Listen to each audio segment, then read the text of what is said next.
السلام علیکم ناظرین، میں محمد اسلم حسین سیاست کی عالمی خبروں میں آپ سب کا استقبال کرتا ہوں۔ حماس نے آج ہفتے کے روز غزہ سے 6 یرغمالیوں کو آزاد کیا ہے، جو آخری زندہ اسرائیلی یرغمال تھے جنہیں سینکڑوں فلسطینی قیدیوں اور نظر بندوں کے بدلے ایک نازک جنگ بندی معاہدے کے پہلے مرحلے کے تحت رہا کیا جانا تھا۔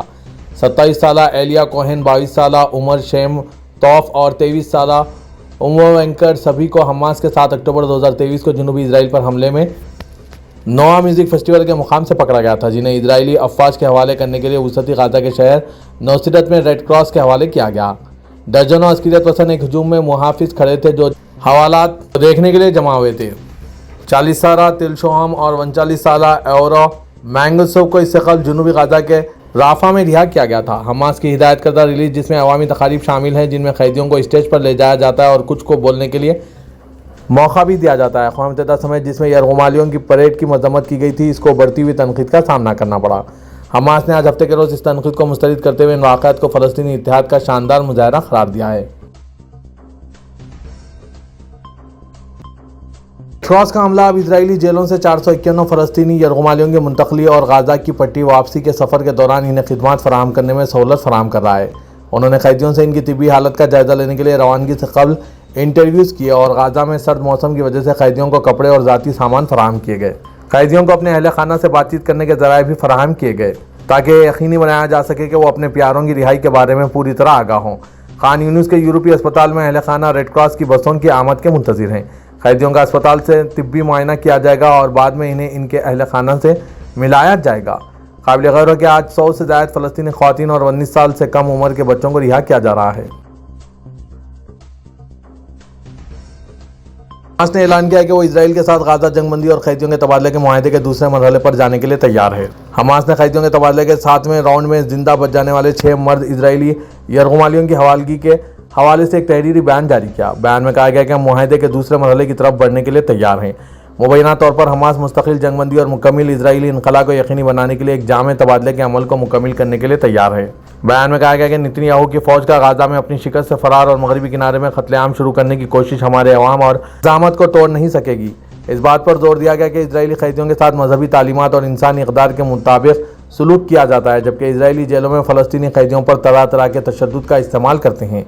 اس بات پر زور دیا گیا کہ جنگ بندی معاہدے کی شقوں کو پورا کرنے میں اسرائیل کی جانب سے بار بار ٹال مٹول کے باوجود حماس نے آج 6 اسرائیلی قیدیوں کی حوالگی کے ساتھ معاہدے کے حوالے سے اپنی وابستگی کی تصدیق کی۔ بیان میں کہا گیا کہ ہم جنگ بندی معاہدے کی شرائط پر قائم ہیں۔ اس بات کا ذکر کیا گیا کہ غزہ کے عوام کی طرف سے قیدیوں کے حوالے کرنے کی تقریب میں بھرپور دلچسپی نے دشمن کو یہ پیغام دیا کہ عوام اور مزاحمت کے درمیان ایک گہرا اور مضبوط اتحاد ہے۔ امریکی دارالحکومت واشنگٹن کے قریب رواں ہفتے سب سے بڑے کانفرنس سینٹر میں صدر ڈونلڈ ٹرمپ کے حامی اور یورپ کے خدامت پسند رہنماؤں نے امریکی صدر سے یورپ کو دوبارہ عظیم بنانے کا مطالبہ کیا۔ فرانسیسی خبررساں NCAFP کے مطابق دائیں بازو کے یورپی رہنما سالانہ کنزرویٹو پولیٹیکل ایکشن کانفرنس میں بڑی تعداد میں پہنچے۔ کنزرویٹو پولیٹیکل ایکشن کانفرنس خدامت پسند رہنماؤں اور کارکنوں کا ایک سالانہ اجتماع ہے جس میں رواں سال صدر ٹرمپ کی وائٹ ہاؤس میں واپسی کا منایا جا رہا ہے۔ اس کانفرنس میں صدر ٹرمپ کے انتظامیہ اور سیاسی اتحادیوں کے ممبران مقررین بہت بڑی تعداد میں شامل ہیں۔ خدامت پسند رہنما اور کارکنوں کا ایک سالانہ اجتماع ہے جو اس سال ٹرمپ کی وائٹ ہاؤس میں واپسی کا جشن منا رہا ہے۔ ٹیسلا اسٹیئرنگ میں خرابی کے باعث 3 لاکھ سے زائد الیکٹرک کاریں، جبکہ فورڈ موٹر سیٹ بیلٹ میں مسئلے کے پیش نظر 2.5 لاکھ گاڑیاں واپس منگوا رہی ہے۔ برطانوی خبررساں NC ریوٹرز کے مطابق national high way traffic safety administration نے ایک بیان میں بتایا کہ فورڈ موٹر 2,40,000 گاڑیاں واپس منگوا رہی ہے۔ ان گاڑیوں میں 2020 سے 2021 تک بننے والے فورڈ ایکسپلورر اور ایویٹر گاڑیاں شامل ہیں، جن میں سیٹ بیلٹ بکل اینکر بولٹ غلط طریقے سے لگائے گئے ہیں۔ ڈیلر بولٹ کا معائنہ کریں گے اور ضرورت کے مطابق انہیں تبدیل کریں گے۔ دوسری جانب امریکی کمپنی ٹیسلا کا کہنا ہے کہ وہ پاور اسٹیئرنگ فیچر میں خرابی کی وجہ سے اپنی 3,76,000 الیکٹرک گاڑیوں کو واپس منگوا رہی ہے۔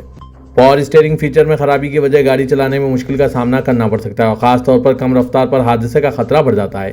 یہ فیصلہ national high way traffic safety administration کی 1 سال سے زیادہ جاری رہی تحقیقات کے بعد کیا گیا۔ سعودی عرب کے ولی عہد شہزادہ محمد بن سلمان نے ریاض میں خلیج تعاون کونسل کے ممالک اردن اور مصر کے رہنماؤں کے اجلاس کی میزبانی کی۔ پریس ایجنسی کی خبر کے مطابق ملاقات میں فلسطینی کاز کی حمایت میں مشترکہ کوششوں اور غزہ میں ہوئی پیش رفت کے ساتھ ساتھ دیگر علاقائی اور بین الاقوامی مسائل پر تبادلہ خیال کیا گیا۔ ملاقات میں متحدہ عرب امارات کے صدر شیخ محمد بن زاید ال نہیان اردن کے شاہ عبداللہ، مصر کے صدر عبدالفتاح السیسی، قطر کے امیر شیخ تمیم بن حمد الثانی، امیر کویتی شیخ مشعل احمد الجابر الصباح اور بحرین کے وزیر اعظم ولی عہد سلمان بن حمد الخلیفہ نے شرکت کی۔ رہنماؤں نے 4 مارچ کو قاہرہ میں ہنگامی عرب سربراہ اجلاس کے انعقاد کا خیر مقدم کیا ہے۔ سعودی مملکت کے یوم تاسیس کے موقع پر عرب رہنماؤں کی جانب سے خادم حرمین شریفین شاہ سلمان بن عبدالعزیز آل سعود کو مبارکباد کے پیغامات ارسال کرنے کا سلسلہ جاری ہے۔ سعودی خبر سے NCSP کے مطابق شاہ بحرین حمد بن عیسیٰ آل خلیفہ کی جانب سے خادم حرمین شریفین شاہ سلمان بن عبدالعزیز آل سعود کو مبارکباد کا خصوصی ٹیلی گرام ارسال کیا گیا، جس میں انہوں نے اپنی اور بحرینی عوام کی جانب سے مملکت کے یوم تاسیس کی مبارکباد پیش کی۔ شاہ بحرین نے مملکت کے ساتھ گہرے برادرانہ تعلقات کا ذکر کرتے ہوئے سعودی عرب اور عوام کے لیے نیک خواہشات کا اظہار کیا۔ دراسنا سلطنت عمان کے سلطان ہاشم بن طارق نے خادم حرمین شریفین شاہ سلمان بن عبدالعزیز آل سعود اور غیر مملکت شہزادہ محمد بن سلمان بن عبدالعزیز آل سعود کو الگ الگ مبارکباد کے خصوصی پیغامات ارسال کیے۔ عرب پارلیمنٹ سربراہ محمد بن احمد الیماہی نے اپنے پیغام میں کہا کہ یوم تاسیس مملکت کے بانیوں کے ساتھ وفاداری اور خلوص اور وطن سے عقیدت و محبت کی علامت ہے۔ قطر کے امیر شیخ تمیم بن حمد الثانی نے خادم حرمین شریفین شاہ سلمان بن عبدالعزیز آل سعود کو یوم تاسیس کے موقع پر دل کی گہرائیوں سے مبارکباد پیش کی۔ نائب امیر قطر اور وزیر اعظم و وزیر خارجہ شیخ محمد بن عبد الرحمن بن جاسم آل ثانی نے بھی مملکت کے اعلیٰ قیادت کو مبارکباد کے خصوصی پیغامات ارسال کیے۔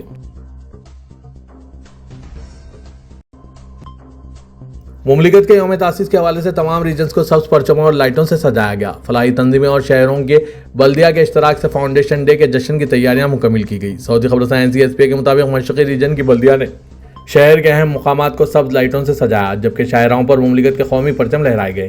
مشرقی ریجن میں بلدیہ نے 16,000 سے زائد پرچم شاہراہوں پر لگائے، جبکہ مختلف مقامات پر یوم تاسیس کی مبارکباد اور مملکت کے قیام کے حوالے سے معلوماتی بات پر مشتمل بینرز آویزاں کیے۔ نجران کمشنری میں بھی بلدیہ اور سرکاری و نیم سرکاری عمارتوں کو قومی پرچم اور سبز لائٹوں سے سجایا گیا۔ سعودی فوڈ اینڈ ڈرگ اتھارٹی نے اشیاء خودنوش کی اشتہاری مہم کو لائسنس سے مشروط کر دیا۔ لائسنس حاصل کے بغیر کسی بھی نوعیت کا اشتہار جاری نہیں کیا جا سکتا۔ اخبار 24 کے مطابق سعودی فوڈ اینڈ ڈرگ اتھارٹی کی جانب سے جاری ضوابط میں کہا گیا ہے کہ کسی بھی نوعیت کی غذائی اشیاء کی فروخت کے لیے اشتہار دینے سے قبل یہ جان لینا ضروری ہوگا کہ وہ چیز جس کے بارے میں لوگوں کو راغب کرنے کا اشتہار دیا جائے وہ اتھارٹی میں رجسٹر اور منظور شدہ ہو۔ جس غذائی چیز کے بارے میں اشتہار دیا جانا مقصود ہو وہ مطلوبہ معیار کے مطابق ہو۔ اشتہار میں اسلامی احکامات کے منافی کوئی مواد شامل نہ ہو، علاوہ ازیں آداب عامہ کی خلاف ورزی بھی نہ کی گئی ہو۔ اشتہار میں غذائی مصنوعات کے بارے میں جو کچھ دیا گیا ہو اس کا حقیقت پر مبنی ہونا ضروری ہے، محض مصنوعات کی فروخت کو بڑھانے کے لیے دروغ گوئی نہ کی گئی ہو۔ جاری ضوابط کے مطابق یہ لازمی ہے کہ اشتہار میں غذائی مصنوعات کی جو تصویر استعمال کی گئی ہو وہ فرضی نہ ہو بلکہ اصل ہو، یعنی تصویر حقیقت پر مبنی ہو۔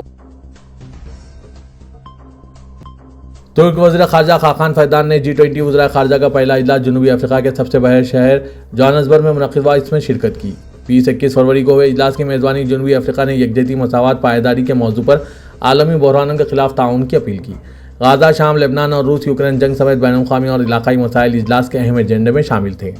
امریکہ کے سیکریٹری خارجہ مارکو روبیو نے جنوبی افریقہ کے زمینوں کو سرکاری تحویل میں لینے کے قانون کا جواز پیش کرتے ہوئے اجلاس میں شرکت نہیں کی، جبکہ برطانوی وزیر خارجہ ڈیوڈ لیمی نے روس پر الزام لگایا کہ یہ نو آبادیاتی ناکامیوں سے سبق نہیں سیکھ رہا، جس پر روسی وزیر خارجہ سرگئی لاروف حال سے نکل گئے۔ یہ بات بھی قابل ذکر رہی کہ افتتاحی سیشن کے علاوہ تمام سیشن پریس کے لیے بند تھے۔ اجلاس میں وزراء نے گروپ فیملی فوٹو نہیں اتروائی۔ پاکستان کے وزیر اعظم شہباز شریف نے کہا ہے کہ جب تک اسلام آباد پر دھاوے اور چڑھائی ہوتی رہے گی ملک ترقی نہیں کرے گا۔ آج ہفتے کو پنجاب کے ضلع ڈیرہ غازی خان میں ایک عوامی جلسے سے خطاب میں وزیر اعظم پاکستان کا کہنا تھا کہ پاکستان قرضوں کے ساتھ ترقی نہیں کرے گا، دعا کرے کہ قرضے ختم ہو جائیں۔